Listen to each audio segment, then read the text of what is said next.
mahita ny araba ao antsika ny tokantrano ny izao lakamisy arivariva izao. Ny météo zany arahanao amin'izao fotoana zao to mazatra moa inona mandrafitra ny toetrandro de raha mijery ny satsika zany de mahita an'ity fronté zay amin'ny atsimon'ny Afrika iny vinavinana isaka iatsinanana izy ka zay no andrafitra ny toetrandro ny tapany atsimon'ny nosy iny ny faritra sisa zany dia ho ambany hatrany ny tsindrin'ny atmosfera.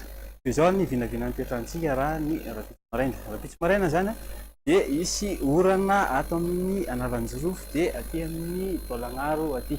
Fary andrahona kosa ny andro amin'ny morotsiraky atsimo andefana sy Menabe iny ary ato amin'ny faritry Vatovavy Fitinany sy faritra Ananana. Avitany ny maraina eto Voatany fa misava miandalana zany de efa ny marona sy masoandro efa avy eo.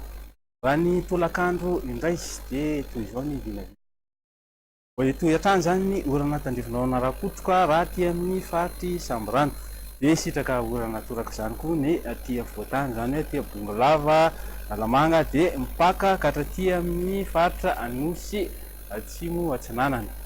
Andrahona hatrany zany ny andro ato amin'ny faritry Vatovavy Fitovinany de faritra Atsinanana faritra sisa de fandimy raona sy masoandro na ibalika ny andro.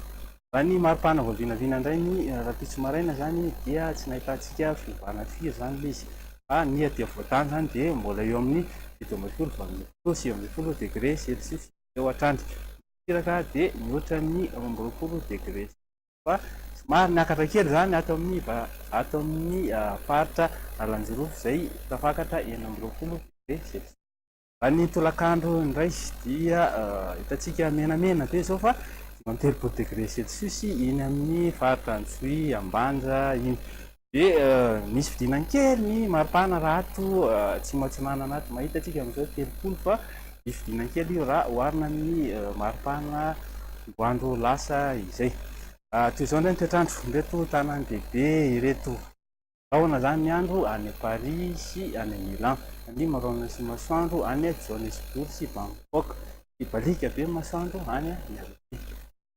Toetrandro amin'ireto nosy ravavy reto indray zany de hitantsika amin'izao fa mibalika ny andro any La Réunion, any Rahona, any Seychelles de efa ndimy rahona sy masoandro any Comore ary misy orana tandrina any Maurice.